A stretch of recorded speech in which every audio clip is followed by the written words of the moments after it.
Hello guys, welcome back to my YouTube channel Standout Classes. So today I'm going to continue with the chapter 4 Business Services of Class 11 Business Studies. इससे previous video में हम detail में discuss कर चुके हैं कि business service actually में होता क्या है, किन किन टाइप की बिजनेस सर्विस होती है, all that. So now I am going to start particularly, ठीक है, कि इतना हमने लास्ट क्लास में पढ़ा था गाइस कि बिजनेस सर्विसेज एक बेसिकली वो सर्विसेज होती हैं जो एक बिजनेस अपने बिजनेस को कैरी ऑन करने के लिए करता है. For example warehousing, transportation, banking, वो सारी सर्विसेज जो हेल्प करती है एक बिजनेस को रन करने में, उनको क्या बोलते हैं? Business services. So in today's competition, companies stick to what they can do best. Obviously बात है, हमारे आसपास जो बिजनेस एनवायरनमेंट है वो बहुत ज़्यादा डायनामिक है. It keeps on changing. बहुत ज़्यादा कंपटीशन है आजकल मार्केट में. तो हर एक सेलर, हर एक producer wants to do their best ताकि वो अपनी कंपटीशन में सरवाइव कर सके. तो वो अपना बेस्ट देने के लिए, अपना बिजनेस अच्छे से चलाने के लिए और कॉम्पिटिटिव एनवायरनमेंट में सरवाइव करने के लिए they need to have some services जिससे उनका बिजनेस स्मूथली चल सके. जैसे looking towards banks for availability of the funds. वो बैंक से बैंकिंग फैसिलिटी अवेल करते हैं ताकि उनको फंड्स मिल सके, क्योंकि आपको पता है इन्वेस्टमेंट चाहिए हमको एक बिजनेस चलाने के लिए. बिजनेस स्टार्ट करने के लिए वी नीड इन्वेस्टमेंट, बिजनेस को कैरी ऑन करने के लिए वी नीड इन्वेस्टमेंट. तो इतने पैसे नहीं होते हैं लोगों के पास. सो बैंक एक ऐसी facility, that is loan facility, जिसके बारे में आपको पता होगा, तो वो प्रोवाइड करता है जिससे कोई भी बिजनेसमैन बैंक से जाके लोन ले सकते हैं. और funds is the major thing जो एक एज अ ऑब्स्टिकल क्रिएट हो सकता है in running of your business. Next is your insurance company for getting insurance. आजकल के टाइम में कुछ हो ना हो, इंश्योरेंस होनी बहुत ज्यादा जरूरी है.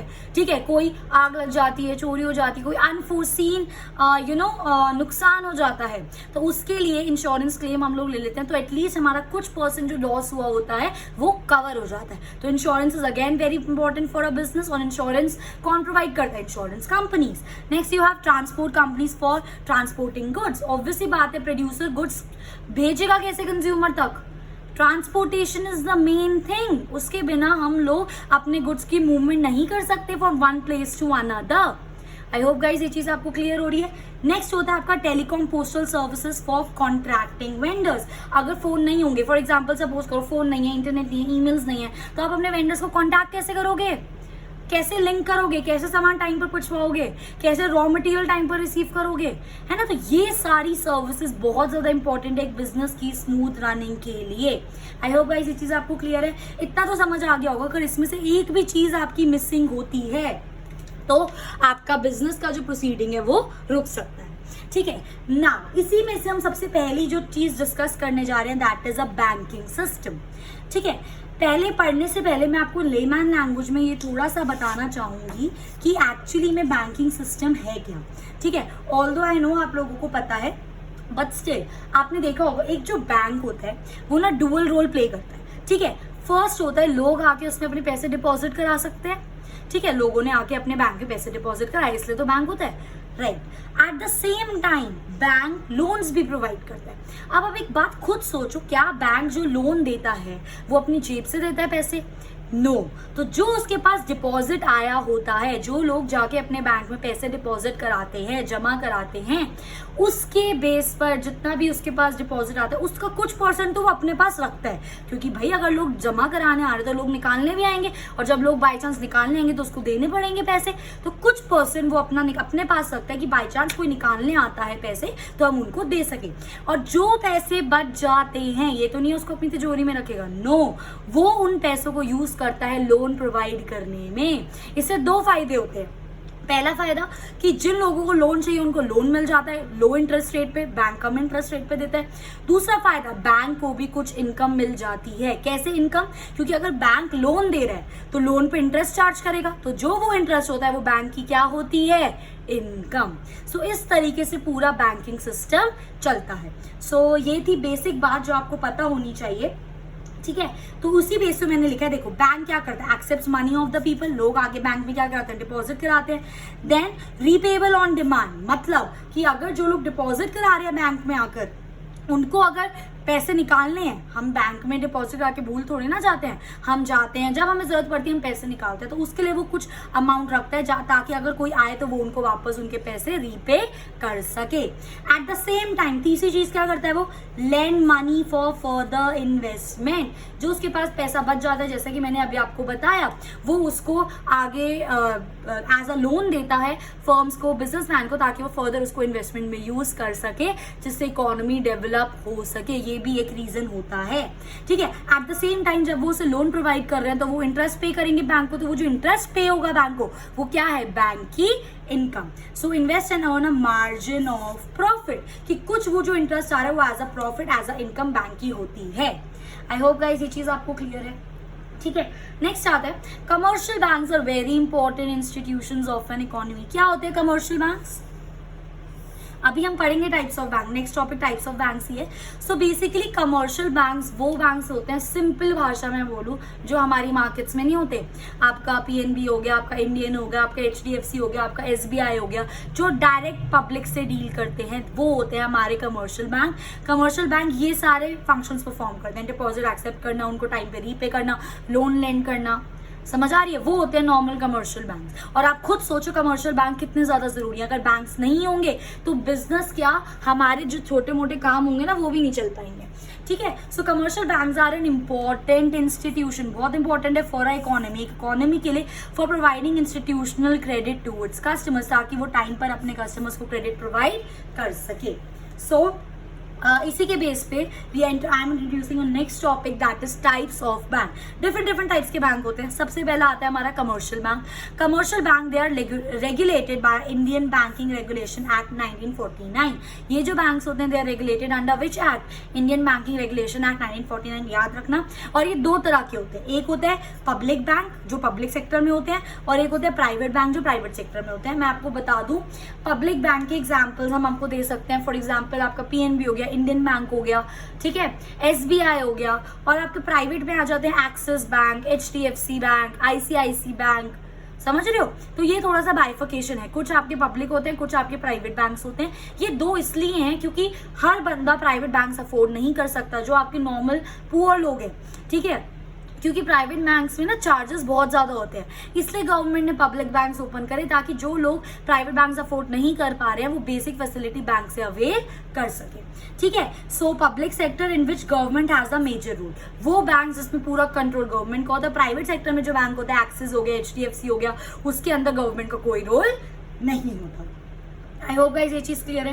नेक्स्ट आता है हमारा कोऑपरेटिव बैंक। आपने ये चीज पढ़ी होगी, मैंने आपको बताई है, कोऑपरेटिव सोसाइटी सुना है ना नाम, ठीक है, पढ़ा भी हम लोगों ने यार। सो कोऑपरेटिव सोसाइटी क्या होती है, वो काम करते थे अपने मेंबर्स की बेनिफिट के लिए, वही सेम चीज कोऑपरेटिव बैंक करते हैं। जहां पे वर्ड कोऑपरेटिव आ गया ना, मतलब समझ लो जो भी वो काम कर रहे हैं, समाज सेवा तो है ही, सोशल सर्विस तो है ही, but at the same time main motive होता है मेंबर्स का हेल्प करना, clear. So first of all they are govern by a state cooperative society act. कहां से गवर्न होते हैं, state cooperative society act, to provide cheap credit to its members, ताकि वो अपने पर्टिकुलर मेंबर्स को लोन दे सके at a low rate of interest.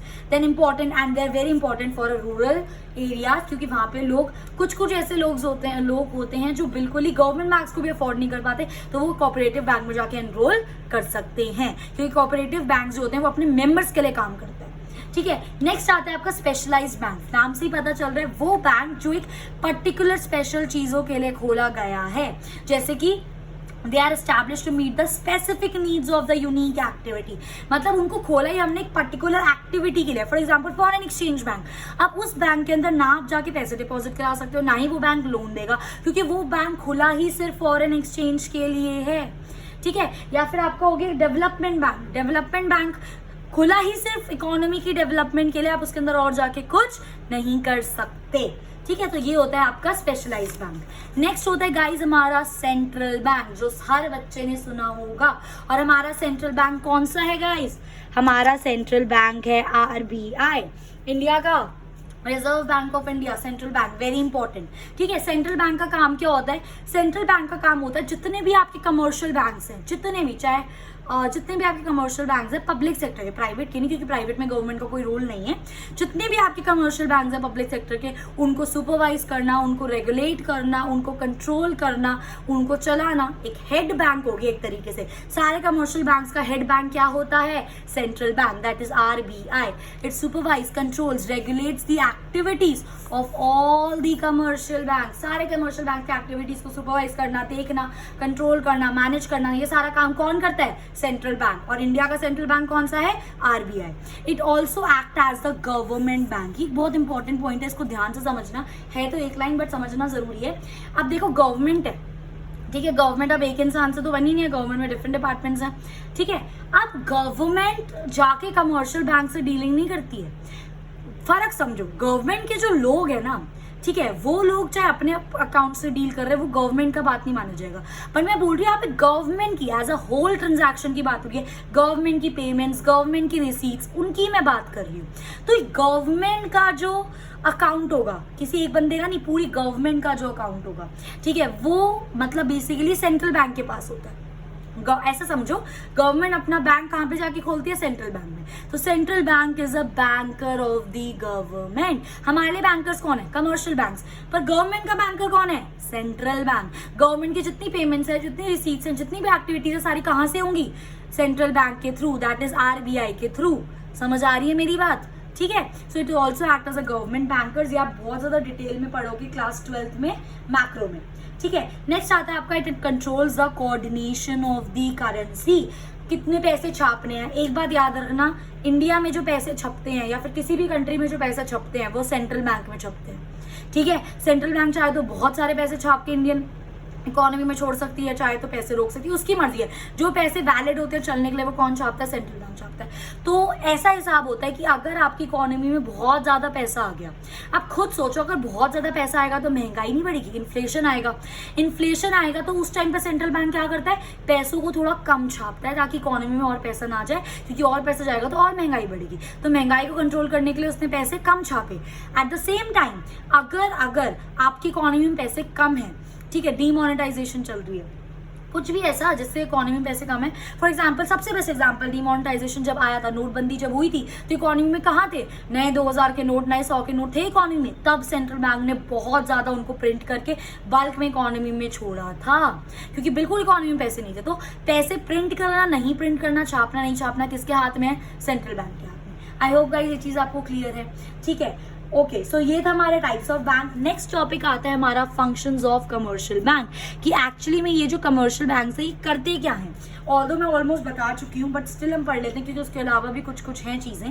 सबसे पहले होता है एक्सेप्टिंग डिपॉजिट। ये तो मेन चीज है, बैंक खुला ही है हमारे डिपॉजिट्स को एक्सेप्ट करने के लिए। So deposits are important for providing loan. Obviously बात है, अगर हम बैंक में डिपॉजिट नहीं कराएंगे तो बैंक आगे फर्दर लोन कैसे प्रोवाइड करेगा, ठीक है। सो बैंक एक तरीके से दोनों है, borrower also and lender also. कैसे? बोरोअर कैसे है वो? क्योंकि हम उसको पैसे दे रहे हैं, वो हमसे बोरोअर है। एट द सेम टाइम अगर वो किसी को लोन दे रहे हैं तो वो लेंडर भी है, ठीक है। तो bank is both, borrower also है ना, lender also. Eight the same time next आता है आपका लेंडिंग ऑफ फंड्स। वही वाली चीज कि जो उसके पास डिपॉजिट है उसको वो एज अ लोन देने के लिए यूज करते हैं, और जो इंटरेस्ट मिलता है वो उसकी इनकम होती है। तो ये बेसिक चीज है, ये आपको पता होनी चाहिए। So loan can be given in the form of, अच्छा लोन अब वो देगा कैसे? ओवरड्राफ्ट। ओवरड्राफ्ट क्या होता है गाइस? आपने करंट अकाउंट का नाम सुना होगा, ठीक है। करंट अकाउंट यूजुअली एक ऐसा अकाउंट होता है जो बिजनेसमैन अपने खुलवाते हैं अकाउंट में। क्यों? वो सेविंग अकाउंट क्यों नहीं खुलवाते, वो करंट अकाउंट क्यों खुलवाते हैं? क्योंकि करंट अकाउंट उनको एक बेनिफिट देता है। क्या बेनिफिट होता है? करंट अकाउंट ये बोलता है कि अगर आपके, फॉर एग्जाम्पल, आपको क्या अपने अकाउंट से इस टाइम 20,000 रुपए निकालने हैं, पर आपके अकाउंट में सिर्फ 5,000 रुपए पड़े हैं, तो at that particular point of time 5 पड़े हैं पर आप 20 निकाल सकते हो। पर इसका ये मतलब नहीं है 20 निकाल लिए, भूल गए, बैंक को देने नहीं है। एक तरह से आप बैंक से पैसे उधार ले रहे हो। समझ आ रही है मेरी बात? तो आप 5 से 20,000 रुपए निकाल दिया आपने, तो वो जो 15,000 थे वो एज अ ओवरड्राफ्ट हो गया, वो आपकी लाइबिलिटी है। उस टाइम तो आपको बैंक ने दे दिया क्योंकि आपका करंट अकाउंट था बैंक में, ठीक है। बैंक ने उस टाइम आपको ये फैसिलिटी दे दी कि 5 है आप 20 ले लो, कोई बात नहीं, आप हमको वापस दे देना, बट विद इंटरेस्ट। इसमें भी इंटरेस्ट लगता है और इसको हम क्या बोलते हैं? ओवरड्राफ्ट।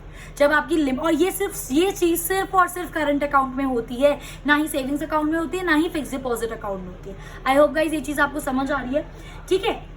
सो ओवरड्राफ्ट वो होता है जब हम करंट अकाउंट में अपनी लिमिट से ज़्यादा पैसे विड्रॉ कर लेते हैं, ठीक है। कैश क्रेडिट, उधार पे आप सीधा जाके पैसे भी ले सकते हो, डिस्काउंटिंग ट्रेड बिल्स, इन सब चीज़ों के थ्रू आप बैंक से लोन ले सकते हो। लोन क्या करता है, इकोनॉमी में डेवलपमेंट के लिए हेल्प करता है, क्योंकि लोन वही इंसान लेगा जिसके हाथ में उस टाइम पैसे नहीं है ना। So it helps in trading, industry, transportation etcetera. Next आता है आपका, अच्छा इसी के अंदर आपकी 3 चीज़ें और हैं। 3 तरह के अकाउंट होते हैं, आपकी नॉलेज के लिए मैं आपको बता दूं। Savings account, current account, fixed account, ठीक है। करंट अकाउंट मैंने अभी आपके साथ डिस्कस करा, वही होता है करंट अकाउंट जो मैंने अभी आपको बताया। नेक्स्ट आता है आपका सेविंग्स अकाउंट। सेविंग अकाउंट वो अकाउंट होता है गाइस जो आप या हम खुलवाते हैं नॉर्मल अपनी सेविंग्स बैंक में डिपॉजिट करने के लिए। एक होता है आपका फिक्स डिपॉजिट अकाउंट, एफडी, सुना है ना वर्ड एफडी। फिक्स, एफडी की फुल फॉर्म होती है fix deposit. FD is basically जब आप एक कुछ अमाउंट बैंक के पास रखवा देते हो, ठीक है। आपने फिक्स, आप उसके अंदर बार बार उसको जमा नहीं करवा रहे हो। फॉर एग्जाम्पल मैंने 2 लाख की एफडी कराई, मैंने 2 लाख बैंक को दे दिया, मैं उसके अंदर जमा नहीं करी, मैं 2 लाख मेरे डिपॉजिट अकाउंट में पड़े हैं। समझ आ रही है मेरी बात। सो जो इंटरेस्ट होता है ना वो सेविंग्स पे भी मिलता है, करंट पे भी मिलता है, फिक्स डिपॉजिट पे भी मिलता है, पर सबसे ज्यादा interest as compare to savings and current आपको फिक्स डिपॉजिट अकाउंट पर मिलता है, ठीक है। याद रखना ये चीज। नेक्स्ट आता है आपका चेक फैसिलिटी। चेक फैसिलिटी के बारे में सबने सुना होगा, अपने पेरेंट्स को देखा होगा चेक कैसे काटते हैं, जो भी वो चेक के थ्रू पेमेंट करते हैं। So it is a most developed credit instrument. इसको क्रेडिट इंस्ट्रूमेंट, क्रेडिट का मतलब उधार, इसको क्रेडिट इंस्ट्रूमेंट क्यों बोला गया है गाइस? क्रेडिट इंस्ट्रूमेंट इसको इसलिए बोला गया है क्योंकि आपने हमेशा कभी ना कभी तो देखा होगा कि आपके पापा क्या करते हैं। फॉर एग्जाम्पल आज कौन सी डेट है, आज 29 है, ठीक है। आपके पापा ने क्या करा, एक चेक लिया, ठीक है, और उस चेक पे लिखी 4 अगस्त। देखो आज वो चेक काट रहे हैं और उस पर डेट क्या लिखी है, 4 अगस्त। तो बेसिकली वो cheque is like a promissory note कि मैं जिसको भी दूंगी, पापा जिसको भी वो चेक देंगे कि भाई देख मैं तेरे को ये चेक दे रहा हूँ, फॉर एग्जाम्पल 50,000 का मुझे तेरे को पेमेंट करनी है, तो तू ये ले ले चेक। वो बोलेगा, और अब वो क्या करेगा, उसको ये चीज पता है कि 29 तारीख का आज है और जो इन्होंने कितने का, कब की डेट का चेक दिया है, 4 तारीख का चेक दिया है। तो एक तरीके से इससे 2 फायदे हुए, जो लेने वाला था उसको उसकी पेमेंट मिल जाएगी, भले ही 4 दिन बाद मिल जाएगी, बट ऐसा एज उसको एक सेटिस्फैक्शन है कि एक प्रॉमिसरी नोट है, भाई 4 दिन बाद पैसे आ जाएंगे। और आपके जो पापा है उनको टाइम मिल जाएगा पैसे पे करने के लिए, है ना। आज 29 तारीख पे उनको नहीं देना पड़ेगा, वो धीरे धीरे पैसे डिपॉजिट करा सकते हैं ताकि 4 को वो चेक क्लियर हो जाए। आई होप गाइस ये चीज आपने सुनी है ना। इसलिए उसको एक क्रेडिट इंस्ट्रूमेंट बोला जाता है क्योंकि एज अ चेक आप कुछ टाइम ले सकते हो अपनी पेमेंट करने के लिए। ऐसा नहीं हो सकता 4 तारीख का चेक है आज जाके बैंक में डिपॉजिट करा तो पैसे आ जाएंगे, नो, बाउंस हो जाएगा इनसफिशिएंट बैलेंस की वजह से। तो ये सब चीजें आपको पता होनी चाहिए, समझ रहे हो मेरी बात। इसलिए उसको क्रेडिट इंस्ट्रूमेंट बोला जाता है क्योंकि थोड़ा सा टाइम मिल जाता है पेमेंट के लिए। एक तरीके से उधारी तो है, अभी पैसे अभी हमें देने हैं। 4 तारीख का चेक काटा है, आज 29 है, 4 को मैं पैसे दूंगी, समझ रहे हो मेरी बात, ठीक है। So it is most convenient, सबसे कन्वीनियंट एंड वेरी सस्ता इनएक्सपेंसिव मीडियम ऑफ एक्सचेंज। अब जो हमारे चेक होते हैं ना गाइस 2 तरह के होते हैं, ध्यान से समझना, ठीक है। एक ऐसा चेक होता है जिसके अंदर आपके मम्मी पापा ऊपर 2 क्रॉस करते होंगे ऐसे, है ना। इस वाले चेक को हम बोलते हैं क्रॉस्ड चेक, ठीक है, इसको हम बोलते हैं क्रॉस्ड चेक। तो ये जो हमारा क्रॉस चेक होता है इसका मतलब क्या होता है कि जो पेमेंट होगी वो सीधा सीधा अकाउंट में जाएगी, कोई कैश पेमेंट नहीं ले सकता। और अगर आपको एक नॉर्मल चेक है जिसके ऊपर आपने ऐसे क्रॉस नहीं करा, that is bearer cheque. Bearer cheque is basically अब जो वो चेक हम यूज करते हैं पैसा निकालने के लिए, विड्रॉ करने के लिए, उससे हम ये मतलब नहीं है कि आप पैसा दोगे तो आपके अकाउंट में पैसा जाएगा क्योंकि आपने उस चेक के ऊपर ऐसे क्रॉस नहीं करा, that is bearer cheque and it is a cross cheque. I hope guys ये चीज आपको क्लियर है। लास्ट 2 टॉपिक आते हैं हमारे, लास्ट 2 फंक्शन जो कमर्शियल बैंक परफॉर्म करता है। सबसे पहला होता है हमारा रेमिटेंस ऑफ फंड, सेकंड होता है हमारा elite services. Now what is remittance of funds? Bank provide facility of funds transfer one place to another. होता है ना, यहाँ बैठे बैठे अपने अकाउंट से हम पैसे ट्रांसफर कर सकते हैं किसी और अकाउंट में, किसी और जगह पर। ऐसा क्यों हो पा रहा है? क्योंकि बैंक हैज मेनी ब्रांचेस और बैंक एक बहुत बड़ा डाइवर्स लिंक्ड है पूरा, व्हाट शुड आई से, एक तरीके से पूरा लिंक्ड नेटवर्क है, इसलिए आप कहीं पर भी बैठे बैठे यहाँ से पैसे किसी और कंट्री में भी ट्रांसफर करवा सकते हो, ठीक है। So the transfer is done through bank draft के थ्रू करा सकते हो, पे ऑर्डर के थ्रू करा सकते हो, मेल ट्रांसफर्स के थ्रू करा सकते हो, ठीक है। नेक्स्ट आता है आपका लीड सर्विसेज। इन सब चीज़ों के अलावा जो एडिशनल सर्विसेज बैंक आपको प्रोवाइड करता है, जैसे लॉकर की, है ना, लॉकर की सर्विसेज वो आपको प्रोवाइड करता है, वो आपको बिल पेमेंट्स की सर्विसेज प्रोवाइड करता है कि आप ऑनलाइन बैठे बैठे बिल अपना पे कर सकते हो। अंडर राइटिंग सर्विसेज आपको प्रोवाइड करता है। सो वो होती हैं कुछ एक्स्ट्रा सर्विसेज जो इनके अलावा एक बैंक आपको प्रोवाइड करता है। सो आई होप गाइज ये चीज़ आपको क्लियर है। So this was all about functions of commercial bank. In my next video I will be starting with the next topic, that is E banking. So if you liked my video, please do like, share and subscribe, and thanks for watching.